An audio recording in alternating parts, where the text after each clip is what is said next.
Everyone thought he was just a poor jeepney driver until they discovered what he built.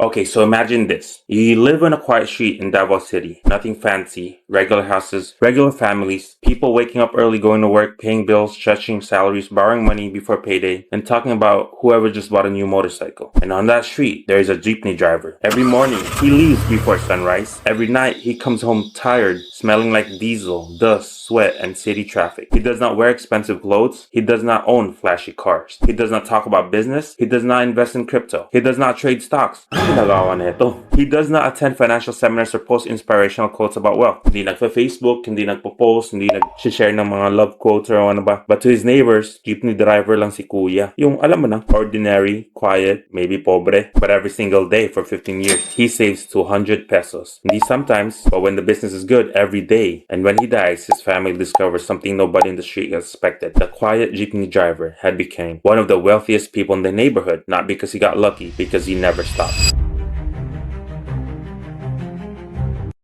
So let's call him Mang Ernesto. Ito si Mang Ernesto, jeepney driver sa Davao City for most of his adult life. His income was never glamorous. Some days were good, some days were painful. Fuel prices changed, repairs came at the worst possible time, rain slowed passengers, umuulan, araw init, traffic stole hours, family expenses never stopped. But Mang Ernesto had one rule. Before the day ended, 200 pesos had to be separated. Not spent, not touched, not borrowed from, saved. At first his wife thought it was too small to matter. 200 lang? But honestly, that is how most people will see it. 200 is a few meals, a little grocery, a small bill payment, a quick family snack, Jollibee, Yum Burger. Does not like wealth, doesn't look like wealth, and people ignore it. But here's the math. 200 pesos a day is 6,000 pesos a month, 72,000 a year. So over 15 years, that became 1,080,000 pesos. And before any growth, before any income, before anything else happens, Mang Ernesto did not know the fancy word for what he was doing. He didn't say capital accumulation, hindi siya sinabing asset conversion ba to. He did not say compounding, sabi niya lang, tago lang natin. But that simple habit became the engine of everything.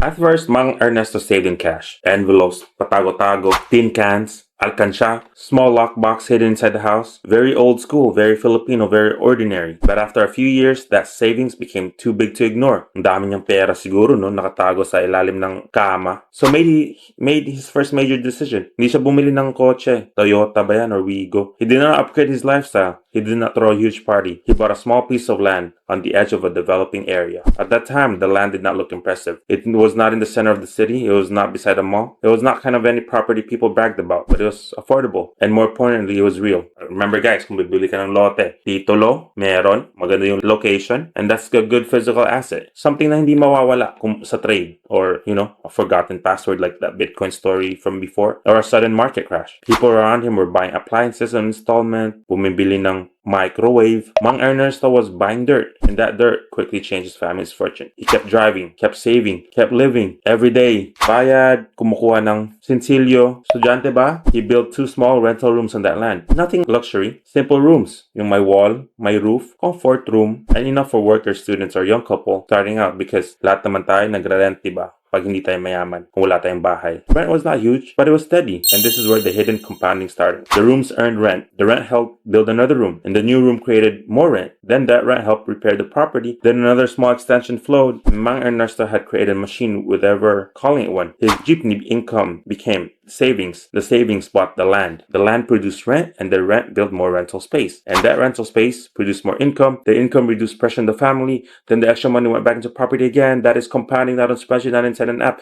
In concrete, hollow blocks, rent payments, and patience. Woo! Galing tala ni Mang Ernesto.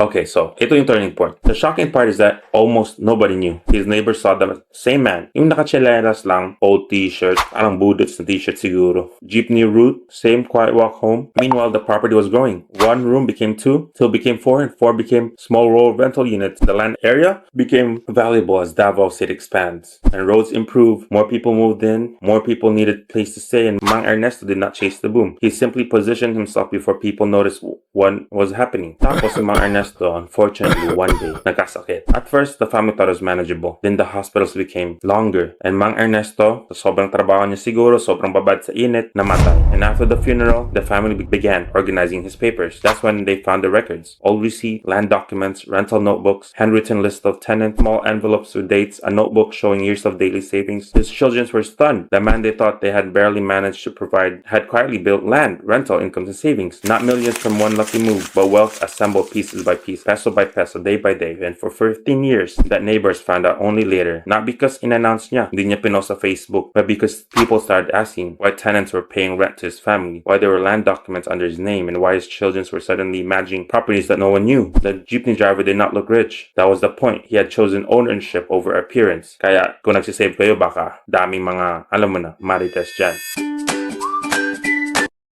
So ano yung lesson natin? Ano na makukuhang lesson natin ngayon, guys? Kamang Ernesto. One is, small money is not small when it's repeated with discipline. Kahit anong konti pa yan, as long as you're saving on a daily basis, weekly basis, monthly basis, through years it becomes capital. 2, wealth is often boring. Minsan, may mga investment or savings tayo na, mahina or slow, but kung anong boring, yun pa yung maganda. No screenshots, no viral posts, no overnight success. Just a man with boring habit, and that's saving. 3, asset matters. Hindi lang siya nag-save si Mang Ernesto. Yung saving niya, binili niya ng land. And he converted that land into rental income. And that was a real move. And 4, compounding does not only happen in financial markets. It can happen through rent, through reinvestment, through one room becoming 2, through cash flow building, more cash flow. And 5, discipline can beat sophistication. Many people knew more about investing than Mang Ernesto, but they could not do what he did every day. And that is the uncomfortable truth. Minsan tayo, madami tayong binabasang libro, madami tayong alam, pero hindi natin ginagawa. Si Mang Ernesto, wala masyado. He just did what's most boring. And most people do not fail because they lack complicated strategies. They fail because they cannot repeat simple actions long enough. And Mang Ernesto, he never became famous. He never called himself an investor. He never explained his system online. Nag-drive lang siya ng jeepney, hiding 200 pesos a day and buying that money saved up for land. And by the time people noticed, wala na siya. Pero yung wealth niya, napasa niya sa family niya. And not just property, not just rental income, not just saving, he had built a proof. Proof that ordinary people can have their own investment, protected daily and converted into ownership, and can become extraordinary over time. The richest man on the street, sa neighborhood na yun, on the slums, was not the loudest, not the flashiest. He was not the one everyone admired. Yun nga, naka-Spartan chinelas lang. He was the man with 200 pesos a day, saving it after a long day when no one was looking.